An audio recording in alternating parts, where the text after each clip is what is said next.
ಬೆಳಗಾವಿಯ ಸುವರ್ಣಸೌಧದಲ್ಲಿ ಚಳಿಗಾಲದ ಅಧಿವೇಶನ ಇಂದಿನಿಂದ ಪ್ರಾರಂಭವಾಗಿದೆ. ಅಧಿವೇಶನ ಪ್ರಾರಂಭಕ್ಕೆ ಒಂದು ವಾರ ಅಥವಾ ಒಂದು 15 ದಿನಗಳಿಂದ ನಡೀತಾ ಇದ್ದ ಪಕ್ಷದ ಆಂತರಿಕ ಬೆಳವಣಿಗೆಗಳನ್ನ ಗಮನಿಸಿ ನಮಗೊಂದು ಚಿಕ್ಕ ಅನುಮಾನ ಆಯಿತು. ಈ ಬಾರಿಯ ಅಧಿವೇಶನದಲ್ಲಿ ಗಟ್ಟಿ ಧ್ವನಿಯಲ್ಲಿ ಯಾರಾದರೂ ಚರ್ಚೆ ಮಾಡ್ಲಿಕ್ಕೆ ಮುಂದಾಗ್ತಾರಾ ಅಂತ ಹೇಳಿ. ವಿರೋಧ ಪಕ್ಷ ಬಿಜೆಪಿಯಲ್ಲಿ ಯತ್ನಾಳ್ ವರ್ಸಸ್ ವಿಜಯೇಂದ್ರ ಅನ್ನೋ ರೀತಿಯ ವಾತಾವರಣ. ಇತ್ತ ಕಾಂಗ್ರೆಸ್, ಆಡಳಿತಾರೂಢ ಕಾಂಗ್ರೆಸ್ ಪಕ್ಷದಲ್ಲಿ ಮುಖ್ಯಮಂತ್ರಿ ಕುರ್ಚಿ ಸುತ್ತ ಮತ್ತೊಮ್ಮೆ ಚರ್ಚೆ. ಹೀಗಾಗಿ ಅಧಿವೇಶನ, ಅದರಲ್ಲೂ ಬೆಳಗಾವಿಯಲ್ಲಿ ನಡೆಯುವ ಅಧಿವೇಶನ, ಪ್ರಮುಖವಾಗಿ ಉತ್ತರ ಕರ್ನಾಟಕ, ಅದರಲ್ಲೂ ಕಲ್ಯಾಣ ಕರ್ನಾಟಕ ಭಾಗದ ಸಮಸ್ಯೆಗಳ ಬಗ್ಗೆ ಚರ್ಚೆ ಆಗತ್ತಾ? ಹಾಗೆ ಕಳೆದ ಒಂದೂವರೆ ವರ್ಷಗಳಲ್ಲಿ ಕೇಳೋಕ್ ಸಿಕ್ಕಿರುವಂತಹ ಮೂಡ ವಾಲ್ಮೀಕಿ ವಫ್ ವಿಚಾರ, ಇದ್ರ ಬಗ್ಗೆ ಗಟ್ಟಿ ಧ್ವನಿಯ ಚರ್ಚೆ ಆಗತ್ತಾ ಅಂತ ಹೇಳಿ ಇವತ್ತು ನಮ್ಮ ಗೊಂದಲಗಳಿಗೆ, ಪ್ರಶ್ನೆಗಳಿಗೆ ಒಂದಷ್ಟು ಉತ್ತರ ಸಿಕ್ಕಿದೆ. ಆದ್ರೆ ಮತ್ತಷ್ಟು ಹೊಸ ಗೊಂದಲಗಳು ಶುರುವಾಗಿದೆ. ಯಾಕೆ ಗೊಂದಲ? ಇವತ್ತು ಕಲಾಪ ಪ್ರಾರಂಭವಾದ ಸಂದರ್ಭದಲ್ಲಿ ವಿಧಾನಸಭೆಯಲ್ಲಿ ಯತ್ನಾಳ್ ಅವರ ಧ್ವನಿನೇ ಜೋರು, ಬಾಕಿಯವರೆಲ್ಲ ಹಿಂದುಳಿದ್ರು. ವಿಜಯೇಂದ್ರ ಅವರು ಮಾಧ್ಯಮಗಳ ಮುಂದೆ ಮಾತನಾಡಿದ್ದನ್ನ ಗಮನಿಸಿದ್ವೇ ಹೊರತು ಕಲಾಪದ ಒಳಗೆ ಮಾತು ಕಮ್ಮಿ. ಇದಕ್ಕೆ ಬೇರೆ ಏನಾದ್ರೂ ಅರ್ಥ ಇದೆಯಾ? ಇದನ್ನ ಕಂಡುಕೊಳ್ಳೋ ಪ್ರಯತ್ನವನ್ನ ಚರ್ಚೆಯಲ್ಲಿ ಮಾಡ್ತಾ ಹೋಗೋಣ. ಮತ್ತೊಂದು ಕಡೆಯಲ್ಲಿ ಸರ್ಕಾರದ ವಿರುದ್ಧವಾಗಿ ಮತ್ತೊಮ್ಮೆ ಚಾಟಿ ಬೀಸಿದ ವಿರೋಧ ಪಕ್ಷ, ಅದರಲ್ಲೂ ಇನ್ ಪರ್ಟಿಕ್ಯುಲರ್ ವಿರೋಧ ಪಕ್ಷದ ನಾಯಕರಾದ ಆರ್ ಅಶೋಕ್ ಅವರು ಅಭಿವೃದ್ಧಿ ಶೂನ್ಯ, ಗುರುವಾರದ ಸರ್ಕಾರ ಇದು ಅಂತ ಹೇಳಿ. ಇಷ್ಟೆಲ್ಲದರ ನಡುವೆ ಆರ್ ಅಶೋಕ್ ಅವರು ಒಂದ್ ರೀತಿ ಮಾತನಾಡಿದ್ರೆ, ಪಂಚಮಸಾಲಿಗಳ ಮೀಸಲಾತಿ ವಿಚಾರಕ್ಕೆ ಸಂಬಂಧಪಟ್ಟಂತೆ ಯತ್ನಾಳ್ ಅವರದ್ದು ಮತ್ತೊಂದು ವಾದ.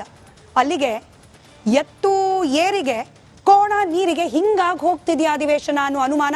ಚರ್ಚೆಯ ಮೂಲಕ ನಮ್ಮ ಅನುಮಾನಗಳಿಗೆ, ಅಂದ್ರೆ ಜನಸಾಮಾನ್ಯರ ಅನುಮಾನಗಳಿಗೆ ಉತ್ತರವನ್ನ ಕಂಡುಕೊಳ್ಳೋ ಪ್ರಯತ್ನವನ್ನ ಮಾಡ್ತಾ ಹೋಗೋಣ. ಬ್ರೇಕಿಂಗ್ ಅಪ್ಡೇಟ್ ಮೂಲಕ ಚರ್ಚೆಯನ್ನ ಪ್ರಾರಂಭ ಮಾಡ್ತಾ ಇದೀವಿ. ಅಧಿವೇಶನ ಪ್ರಾರಂಭದ ಮೊದಲ ದಿನವೇ ಸರ್ಕಾರದ ಮೇಲೆ ಮುಗಿಬಿತ್ತು ವಿರೋಧ ಪಕ್ಷ. ಗುರುವಾರದ ಸರ್ಕಾರ ಇದು ಅಂದ್ರೆ ಗುರುವಾರ ಮಾತ್ರ ಕಾಂಗ್ರೆಸ್ನ ಸಚಿವರು, ಶಾಸಕರು ವಿಧಾನಸೌಧಕ್ಕೆ ಬರ್ತಾರೆ. ಬಾಕಿ ದಿನಗಳಲ್ಲಿ ಅವರ ಆಬ್ಸೆನ್ಸ್ ಎದ್ದು ಕಾಣುತ್ತೆ. ಅಭಿವೃದ್ಧಿ ಬಗ್ಗೆ ಅವ್ರಿಗೆ ಯಾವುದೇ ರೀತಿಯ ಕಾಳಜಿ ಇಲ್ಲ ಅನ್ನೋದು ಎದ್ದು ಕಾಣ್ತಾ ಇದೆ. ನಿದ್ದೆರಾಮಯ್ಯನವರ ಸರ್ಕಾರ ಇದು ಅಂತ ಹೇಳಿ ಕಿಡಿಕಾರಿದ್ದಾರೆ ವಿರೋಧ ಪಕ್ಷದ ನಾಯಕರು. ಅಭಿವೃದ್ಧಿ ಇಲ್ಲ, ಹಗರಣವೇ ಎಲ್ಲ ಅನ್ನೋ ಆರೋಪ. ಇದೆಲ್ಲದರ ನಡುವೆ ನಮ್ಮ ಇವತ್ತಿನ ಡಿಬೇಟ್ನ ಪ್ರಮುಖ ಪ್ರಶ್ನೆ, ಉತ್ತರ ಕರ್ನಾಟಕ ಭಾಗದಲ್ಲಿ ಈ ರೀತಿಯ ಒಂದು ಅಧಿವೇಶನ ನಡೆಸಬೇಕು ಅನ್ನೋ ನಿರ್ಧಾರವೇ ಆ ಭಾಗದ ಸಮಸ್ಯೆಗಳ ಬಗ್ಗೆ ಚರ್ಚೆ ಆಗಲಿ ಅಂತ ಹೇಳಿ.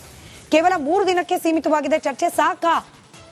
ಬರೀ ವಫ್ ಮೂಡ ಹಾಗೆ ವಾಲ್ಮೀಕಿ ಪಕ್ಷ ಬಣ ಇಷ್ಟರಲ್ಲೇ ಮುಗಿದೋದ್ರೆ ಚರ್ಚೆ ಸಾಕಾ ಅನ್ನೋ ಪ್ರಶ್ನೆ ಕೂಡ ಇದೆ. ಆರ್ ಅಶೋಕ್ ಅವರು ಮಾತನಾಡಿದ್ದಾರೆ, ವಿಜಯೇಂದ್ರ ಅವರು ಮಾತನಾಡಿದ್ದಾರೆ. ಆ ಹೇಳಿಕೆಗಳನ್ನ ಗಮನಿಸಿ ಚರ್ಚೆ ಪ್ರಾರಂಭ ಮಾಡೋಣ. ಅಂದರೆ ಮುಖ್ಯಮಂತ್ರಿಗೆ ಹಿಡಿತಾ ಇಲ್ಲ ಯಾವುದೇ ಇಲಾಖೆ ಮೇಲೆ, ಮತ್ತು ಎಲ್ಲ ಮಂತ್ರಿಗಳು ದುಡ್ಡು ಮಾಡೋದ್ರಲ್ಲಿ, ದುಡ್ಡು ಹೊಡೆಯೋದ್ರಲ್ಲಿ ನಿರತರಾಗಿದ್ದಾರೆ. ಮತ್ತು ಸಿದ್ದರಾಮಯ್ಯ ಹೊಸದಾಗಿ ಬಂದಾಗ ಏನು ಹೇಳಿದ್ದೆ, ಪ್ರತಿ ತಿಂಗಳು ಕೂಡ ಧರ್ಮ ದರ್ಶನ ಮಾಡ್ತೀರಿ, ಗ್ರೀವೆನ್ಸ್ ಮೀಟಿಂಗ್ ಮಾಡ್ತೀರಿ ಅಂತ. ಒಬ್ಬ ಮಂತ್ರಿನೂ 1 ತಿಂಗಳು ಹೋಗಿ ಜಿಲ್ಲೆಯಲ್ಲಿ ಗ್ರೀವೆನ್ಸ್ ಮಾಡಿಲ್ಲ. ದುಡ್ಡು ಹೊಡಿಯೋಕ್ಕೆ ಮಾತ್ರ ಬರ್ತಾರೆ. ಇದು ಗುರುವಾರದ ಸರ್ಕಾರ. ಗುರುವಾರ ಮಾತ್ರ ವಿಧಾನಸೌಧಕ್ಕೆ ಬರ್ತಾರೆ, ಆಮೇಲೆ ಒಬ್ಬ ಮಂತ್ರಿನೂ ವಿಧಾನಸೌಧಕ್ಕೆ ಹೆಜ್ಜೆ ಇಡಲ್ಲ. ಅಭಿವೃದ್ಧಿ ಕಾರ್ಯ ಏನೂ ಆಗ್ತಾ ಇಲ್ಲ. ಆ ದೃಷ್ಟಿಯಿಂದ ಈ ಅಧಿವೇಶನದಲ್ಲಿ ನಾವು ಈ ವಕ್ಫ್ ಬೋರ್ಡಿನ ವಿಚಾರ ತಗೊಳ್ತಾ ಇದ್ದೀರಿ.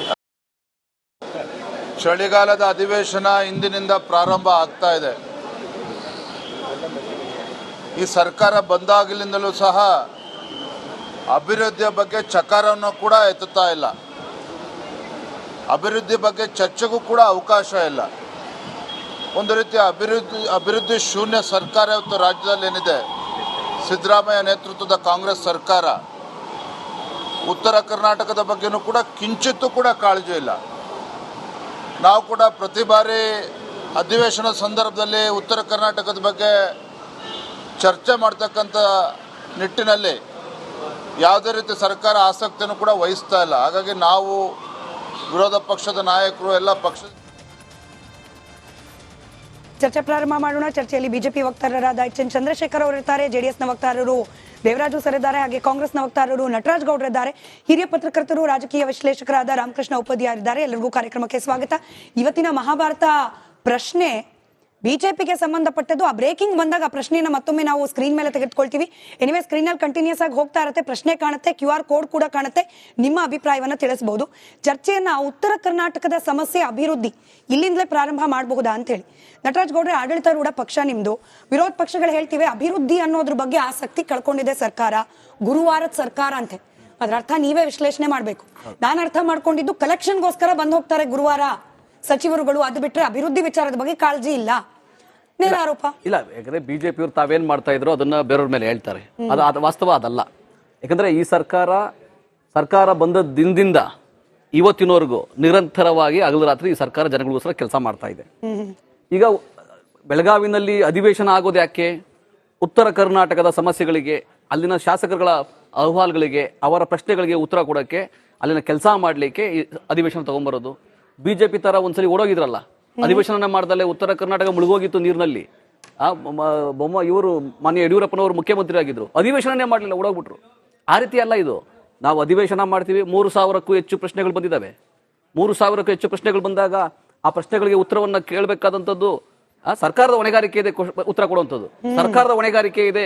ಎಲ್ಲಾ ಪ್ರಶ್ನೆಗಳಿಗೆ, ಎಲ್ಲಾ ಶಾಸಕರ ಪ್ರಶ್ನೆಗಳಿಗೆ ಎಲ್ಲರನ್ನೂ ಒಳಗೊಂಡಂತೆ ಚರ್ಚೆಗಳು ಭಾಗವಹಿಸೋದು. ಕೆಲವು ಮಸೂದೆಗಳು ಕೂಡ ಇದ್ದಾವೆ, ಬಹಳ ಮಹತ್ತರವಾದ ಮಸೂದೆಗಳಿದ್ದಾವೆ.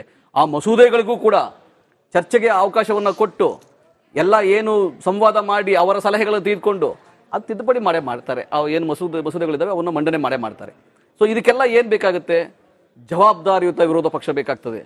ಜವಾಬ್ದಾರಿಯುತ ವಿರೋಧ ಪಕ್ಷ ಹೆಂಗೆ ಅಂದ್ರೆ, ಕಳೆದ ವರ್ಷದ ಇದೇ ಚಳಿಗಾಲದ ಅಧಿವೇಶನದಲ್ಲಿ ವಿರೋಧ ಪಕ್ಷದ ನಾಯಕರು ವಾಕೌಟ್ ಮಾಡ್ತಾವ್ರೆ, ಬಿಜೆಪಿಯ ರಾಜ್ಯಾಧ್ಯಕ್ಷರು ಅಲ್ಲಿ ಕುತ್ಕೊಂಡು ಧರಣಿಗೆ ಬಾವಿಗಿಳಿತಾ ಇದ್ದಾರೆ. ಅಂದ್ರೆ ಎರಡು ಭಾಗ, ಒಂದು ಆ ಕಡೆ ದಿಕ್ಕಿಗೆ ಹೋಗ್ತಾರೆ, ಒಂದು ನೀವೇ ಕೊಟ್ಟಿದ್ದ ಟೈಟ್ಲ್ ಎತ್ತು ಏರಿಗೆ ಕೋಣ ನೀರಿಗೆ ಅಂತ.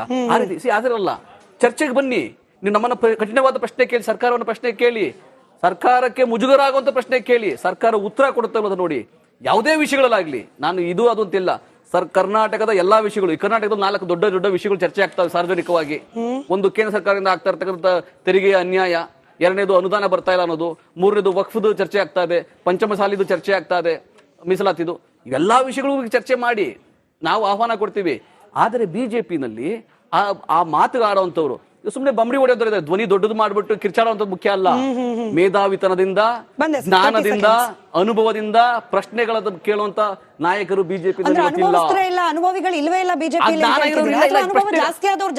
ಕಿರ್ಚಾಡೋರು ಇದ್ದಾರೆ, ಬಿಜೆಪಿ ಕಿರ್ಚಾಡೋರು ಜನ ಇದ್ದಾರೆ, ತಮಟೆದಾರ ಸೌಂಡ್ ಮಾಡೋರು ಇದ್ದಾರೆ. ಆದ್ರೆ ಸೌಂಡ್ ಮಾಡೋದು ಮುಖ್ಯ ಅಲ್ಲ. ನೀವು ಪ್ರಶ್ನೆಗಳನ್ನ ಏನ್ ಕೇಳ್ತೀರಾ, ಯಾವ ರೀತಿಯ ಉತ್ತರ ಪಡ್ಕೊಂತೀರಾ, ಜನಗಳಿಗೆ ಅದರಿಂದ ಏನ್ ಅನುಕೂಲ ಆಗುತ್ತೆ, ಅದು ಬಹಳ ಮುಖ್ಯ. ಅದನ್ನ ಮಾಡ್ಲಿಕ್ಕೆ ಯಾರು ಬಿಜೆಪಿ ನಾಯಕರು ಆ ಧೈರ್ಯ ಇದೆಯಾ, ಆ ಕ್ಷಮತೆ ಇದೆಯಾ? ಆ ಕ್ಷಮತೆ ಇರೋ ನಾಯಕರುಗಳು ಇಲ್ಲ. ಇಂದೀಗ ಇವತ್ತು ಯಾರೋ ನೀವೇ ಹೇಳಿದ್ರಿ, ಯತ್ನಾಳ್ ಅವರು ಮಾತಾಡ್ತಾ ಇರೋ ಮಿಕ್ಕಿದ್ರಲ್ಲ ಹಿಂದೆ ಅಂತ. ಯತ್ನಾಳ್ ಅವರು ಮಾತಾಡೋದು ಯಾವ್ದಾದ್ರು ಜ್ಞಾನದಿಂದ, ಯಾವ್ದಾದ್ರು ವಿವೇಕದಿಂದ, ಯಾವ್ದಾದ್ರು ಜನಗಳಿಗೆ ಅನುಕೂಲ ಆಗುವಂತ ಪ್ರಶ್ನೆಗಳನ್ನು ಕೇಳಿದ್ದಾರೆ, ಯಾವ್ದಾದ್ರು ನೋಡಿದ್ದೀರಾ? ಅಜೆಂಡಾ ವಿಜಯೇಂದ್ರ ಆಚೆ ಕಳ್ಬೇಕು, ಅಜೆಂಡಾ ವಿಜಯೇಂದ್ರ ಆಚೆ ಕಳ್ಬೇಕು. ವಿಚಾರಕ್ಕೆ ನಾನು ಸಪರೇಟ್ ಬ್ರೇಕಿಂಗ್ ಇಟ್ಕೊಂಡಿದ್ದೀನಿ. ಅಲ್ಲ, ವಿಜಯೇಂದ್ರ ಕಳ್ಬೇಕು ಅಂತ ಬಿಜೆಪಿ ಕೆಲವು ಅನುಕೂಲ ಅದು ಸಪರೇಟ್ ಆಗಿ ಮಾತಾಡೋಣ. ನಾನು ಗುರುವಾರದ ಸರ್ಕಾರ ಅಂತ ಕೇಳಿದೆ, ನೀವು ಉತ್ತರ ಕೊಡ್ಲಿಲ್ಲ. ಅದು ಬಿಜೆಪಿ ಬಿಜೆಪಿನಲ್ಲಿ ಆತರ ಮಾಡ್ತಾ ಇದ್ರು. ನಮ್ಮಲ್ಲ, ನಮ್ಮಲ್ಲಿ ಡೇ1 ಇವತ್ತವರೆಗೂ 20 ತಿಂಗಳ ಕಾಲ ನಿರಂತರವಾಗಿ ನಾನು ಕೇಳಿಸ್ಕೊಂಡು ನಾನು ಹೇಳ್ತಾ ಬಿಜೆಪಿ ಸರ್ಕಾರದಲ್ಲಿ ಆತರ ಇತ್ತು. ನಮ್ಮಲ್ಲಿ 365 ದಿನ ಕೆಲಸ ಮಾಡ್ತಾರೆ.